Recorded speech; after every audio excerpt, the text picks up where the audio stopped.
Son. Doctor Doom kills the Marvel Universe, and this story is amazing. Okay, so what this does, right, this is a tie-in to One World Under Doom.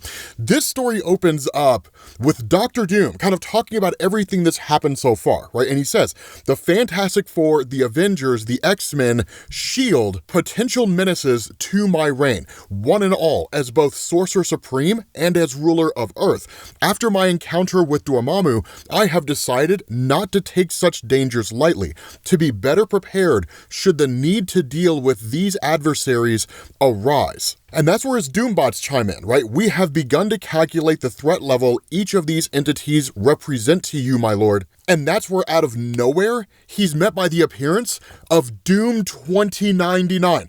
Dr. Doom of 2099. Yes, he was not originally Dr. Doom when he first showed up in 1992, but he is Dr. Doom. They confirmed that in issue number 25 of Doom 2099. So this is a future version of Dr. Doom. Thank you, Warren Ellis, for clearing all that up. Now, Dr. Doom 2099, right? He says, the question, Victor Von Doom, is, have you included yourself among the greatest threats as well? Now, of course, Doom is a little pissed off that somebody would appear to him and immediately start giving him lip. But Dr. Doom says, you come to me like this now in holographic form.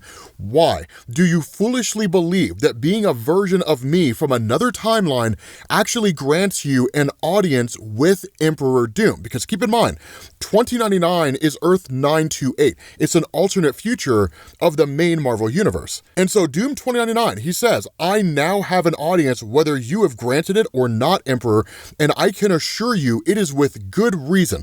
I am here to warn you in no uncertain terms that you must immediately relinquish your powers as Earth's Sorcerer Supreme. And where Doom laughs and is dismissive, Doom 2099, he says, laugh if you must, but ignore me at your own peril, Emperor. While I cannot reveal the future, as to do so would adversely affect the time stream, I can promise you, if you do not heed my words, the consequences will be more dire than you can possibly imagine. And buddy, he ain't lying. He is not, man, son. Just y'all wait, man. So, Doom is, of course, kind of dismissive, right? He was like, Doom does not have time for mysterious messages from someone who may or may not be a version of myself from the future. And that's where the response of Dr. Doom 2099, right? He says, I would be lying if I said your response was unexpected. We've had this conversation before, you see.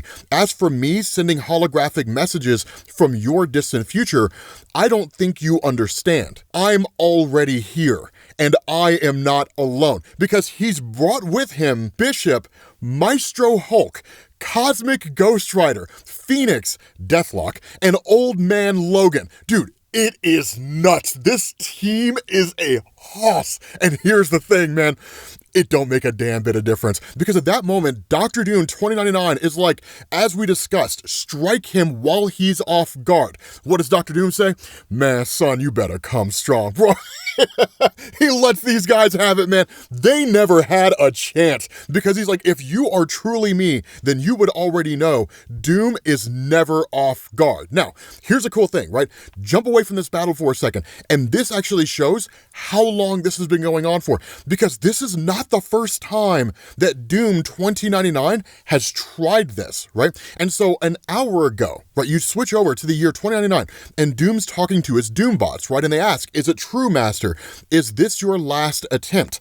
And Doom 2099 says, yes. And he says, so I must succeed this time. The time platform is unfortunately left with limited power. Hence my jumps are limited as well. I must therefore recruit my allies with absolute precision upon this occasion. And yet I believed I had done so in the past. But with every single attempt, no matter who I sent, no matter how powerful, no matter what timeline they came from, Emperor Doom was ever triumphant. So these people that he sent, these are guys like Nimrod, Kang the Conqueror, Strife, who's an absolute hoss, the Sentry, like over and over and over again.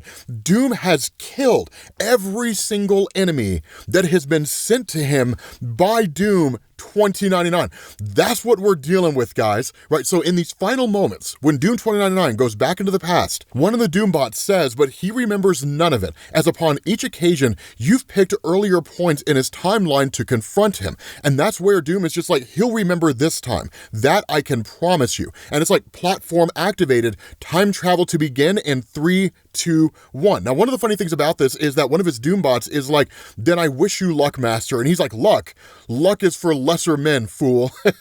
No matter what has occurred, no matter what situation I currently find myself in, I am still Doom, and Doom requires no luck, except he does, because immediately on this attack, right, Maestro sends Doom flying out of this wall, right, just sends him like flying out. Doom 2099, right, he's just kind of watched it all unfold, but he says, well done, do not let up the onslaught, not for a single second. And that's where Dr. Doom, right, Emperor Doom, we'll call him that to make it simple here, he says, since you clearly are the one coordinating this attack, the one and allegedly future me, let me show you how they fare without you. And furthermore, how they fare after a spell of blindness, literally blinding everybody. But here's the thing, Emperor Doom is also kind of underestimating things because DEATHLOK attacks him just because of the fact that he's half cyborg. DEATHLOK's cool, whatever, man, it doesn't really matter. But Cosmic Ghost Rider steps into the fray. Now, for those of you guys who are not familiar with Cosmic Ghost Rider,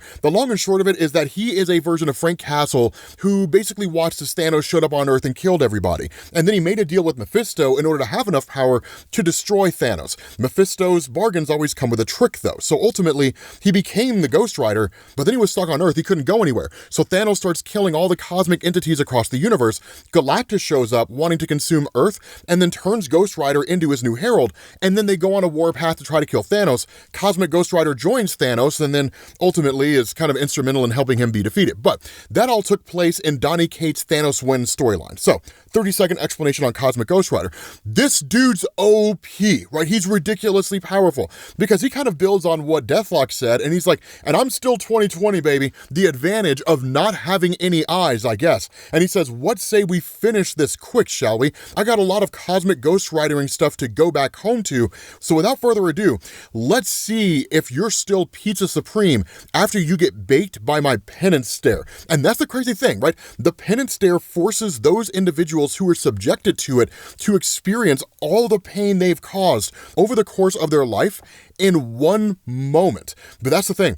Emperor Doom is like, as I understand it, your penance stare works on one's regrets. Unfortunately for you, Doom has no regrets. But how about you, Ryder, right? What regrets do you have? And that's where he's forced to experience all the regret of his family dying and not being able to save any of the superheroes on Earth. So for a moment, it takes him out of commission. And that's where Maestro turns his attention to Emperor Doom, right? And he's like, the funny thing about Hulk eyes, they recover better than most. And literally, Maestro just starts pummeling Emperor Doom, just smashing on this guy like a side of beef. And that's the crazy thing, because what ends up happening is that Maestro, while he's pinning down Doom, Old Man Logan jumps into it and he says, hold him down, and whatever you do, do not let him blast Bishop, which Doom successfully does, right? Emperor Doom blasts Bishop with a boatload of energy. Now, on the surface, it's probably one of the worst things he could have done, because the nature of Bishop's powers is that he absorbs energy and fires it back in a variety effects, or just holds on to it and makes himself stronger or heals himself or whatever. But that's where Doom calls it, right? He was like, on the contrary, Bishop, energy absorption and the projection blast that can be redirected by me to my benefit. I know precisely how your powers work, and blast everybody off of him, right? Enter the Phoenix, because she says, I think I've let this go on long enough. Now, it's important to know, this is Rachel Summers. It's not Jean Grey. So she's not as powerful as Jean, but she still has the Phoenix Force. She is immensely powerful. And she says, you know, I see there's a lot of talk about power here today, but when you're the living embodiment of the Phoenix Force, I don't need to say anything. And she goes and attacks Doom. And of course, like, Doom shields himself from the powers of the Phoenix. And in that moment, while he's distracted, Old Man Logan tells Maestro, let's do the fastball special. And Maestro's like, number one, I don't know what that is. And number two, I don't do silly little things like that. But Wolverine's like, dude, if you want to win, man, we don't have time for all this bickering. Do you want to win? Because if you want to win, pick me up and throw me at Doom. And that's exactly what happens, right? Maestro's just like, whatever. He grabs Old Man Logan, throws him at Doom, which normally is enough to be able to take somebody out. But Dr. Doom immediately casts a spell and opens a portal. And when that happens, everybody starts getting sucked into it. Even the Phoenix herself, trying to use her powers against Doom, her hands get shackled and they all get pulled into this portal and sent back to their respective timelines. And then at that point, Emperor Doom looks at Doom 2099 and is like, then there was one. And that's where Doom 2099 is like, the one who poses the greatest peril to your reign out of everybody. And he says, the one who has danced this dance with you time and time again. One who had hoped you'd have come to your senses by now. But if you, my past self, will not heed my warnings, I will be the one who will beat you into submission until you do. And in that moment, Doom 2099 freezes up. He can't move, he can't go anywhere, and he doesn't even know what's going on. And that's where Emperor Doom is like, I've been secretly and quietly casting a spell of inertness this entire time. I've literally just been setting this up to activate it at the proper moment so that when I do, you can't move and you cannot go anywhere. Because keep in mind, Dr. Doom is playing three-dimensional chess while these guys are playing checkers. This game was over before it even started. Here's a crazy thing. This is not Emperor Doom killing the Marvel Universe. This is just Emperor Doom dealing with some threats. Right, just dealing with some guys. And he says, since you've come here like a ghost of Christmas future, warning me about the dangers of my powers, I do believe the time has come for you to experience them fully. You say that you have faced me time and time again. Well, Doom can assure you one thing after today. This time will be the last. And he opens a portal and throws him back into the 2099 universe. Now, here's the crazy thing, right? This is when I talk about Doom killing the entirety of the Marvel Universe. Because why is Doom 2099 even here in the first place? Because what he says when he's talking to his Doombots is he says, leave Doom with his thoughts of a reality that was supposed to be, and the reality that actually is. And he just puts his hand up to a memorial wall and says the tragedy that actually is, the tragedy created by my own hand. Back when I was him, when I was Sorcerer Supreme, when I ruled as Emperor of the world, when they opposed me, only for us to find out all these Doombots are the superheroes of Earth, but they are robotic versions of the superheroes of Earth. They take their faces off. They're not real.